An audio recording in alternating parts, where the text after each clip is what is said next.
Listen carefully because this message is not for everyone. It is not casual, it is not random, and it is not entertainment. This is for a very specific group, a group marked since before the foundation of the world. The Bible declares in Jeremiah 1:5, "Before I formed you in the womb, I knew you. Before you were born, I set you apart." Do you understand the weight of those words? This means your existence is not an accident. You were not born by chance. You were written into eternity before your first breath. And if right now, as you hear these words, something inside of you begins to stir, if your heart beats faster, if a fire rises in your spirit that you cannot explain, then pay close attention because this may be the confirmation you have been waiting for. You may be one of the 144,000 chosen ones. This number is not symbolic hype. It is a divine seal, a hidden mystery that the world cannot comprehend. But you were designed to feel it, to know it, and to live it. That is why your life has never been ordinary. That is why the battles against you have been relentless. That is why you could never blend in with the crowd. There is a reason you are here right now listening to this message. Nothing about this moment is coincidence. Heaven is pulling back the veil, revealing signs that will separate the chosen from the many. And if you stay with me until the end, you will see with clarity whether your life has carried these signs all along. This is not just another video. This is a summon, a calling, a prophetic unveiling of who you really are. So open your heart, silence every distraction, and prepare yourself for revelation. Because the journey we are about to take is for those who were marked by eternity itself. Before we begin, I want you to do 3 things that are more than actions. They are declarations of faith. Hit the like button as a sign that you agree with heaven's timing. Subscribe if you haven't yet, because this community is a gathering of the chosen. And comment 99 below, because 9 is the number of divine completion. By writing it twice, you are declaring that what God started in you, He will surely finish. From the very beginning, there was a difference you could never quite explain. While others seemed to move through life without questioning their place, you carried a quiet ache inside, a subtle whisper that you were not like the rest. In classrooms, at family gatherings, even in moments of celebration, there was always an invisible line separating you from everyone else. You laughed when they laughed. You spoke when they spoke. But deep inside, you knew you did not belong entirely to this world.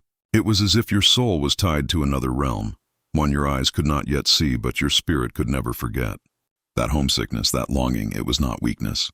It was recognition. Recognition that your origin is higher than your surroundings, that your spirit remembers a place it has not yet returned to. This sense of separation is not rejection. It is a mark, a signature written in your soul that keeps you from becoming too attached to the illusions around you. Others can settle for shallow pleasures, for temporary applause, for a life that fits neatly into society's mold.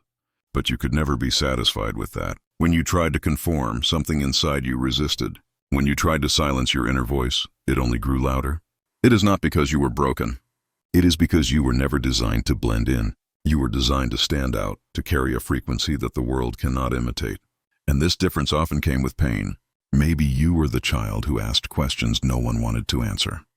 Maybe you were mocked for being too intense, too deep, or too strange. Maybe you found yourself walking alone when everyone else walked in groups. But hear this, the loneliness you felt was not abandonment. It was preparation. Heaven was teaching you to rely on a presence greater than human company. What others saw as isolation, God was shaping into revelation. The chosen carry a homesickness not for a physical land, but for the dimension of destiny itself. You feel it when you look at the stars and wonder why they stir something inside you. You feel it when you're surrounded by noise but crave silence. You feel it when you achieve what others celebrate, yet your heart still whispers, "This is not all there is." That ache is proof. Proof that your spirit has tasted eternity and ordinary life will never quench it. And here lies the mystery. The very separation you once despised is the evidence that you are marked. You are not excluded. You are preserved. Preserved for a calling that demands someone who cannot be absorbed by the patterns of this world.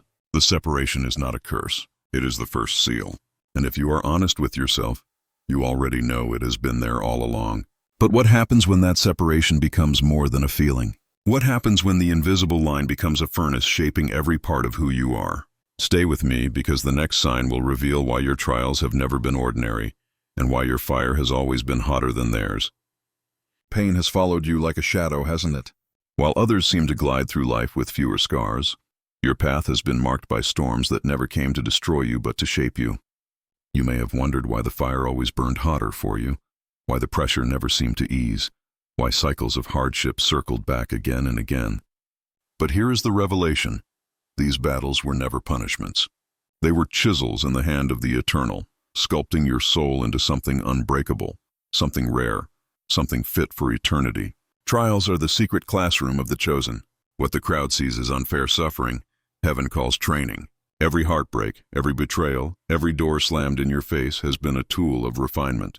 The ordinary crumble under such weight, but you emerge from ashes carrying wisdom that no book could teach. While others repeat shallow lessons, you have walked through valleys that carve depth into your spirit. That is why you see the world differently. That is why your words got deeper. Your presence feels heavier. Your silence carries meaning. There were seasons you cried out, "Why me?" Nights when you begged for relief, for the storm to finally end. But what you did not see was how in the unseen your endurance was being forged. Like gold in fire, impurities are burned away, leaving only the pure, indestructible essence. Heaven knew that without the fire you would blend in with the many. But with fire, you would carry a resilience that hell itself could not break. Think of it. How many times were you sure it was the end? How many times did you feel too weak to rise again? Yet here you are, still standing, still breathing, still carrying light in a world that tried to snuff you out. That is not survival. That is transformation. Every cycle you thought was punishment was actually preparation. Every loss was sharpening your vision. Every battle was anchoring your faith. You were being trained for a destiny that requires strength far greater than comfort could ever give. And here is the paradox. The heavier the storm, the higher the calling. Heaven entrusts its fiercest battles to its strongest soldiers, not because of who they are in the flesh, but because of who they are in the spirit. The very fact that your life has been harder is evidence that your mission is greater. If you carried an ordinary purpose, you would face ordinary resistance. But you don't. You never have. So now the question is this. If every trial has been training, if every scar has been shaping, then what exactly is heaven preparing you for? You have endured storms that should have drowned you, but instead they baptized you in strength. You have walked through fire that should have consumed you, but instead it illuminated who you really are. And the answer to why will shake you even more when you see the next sign.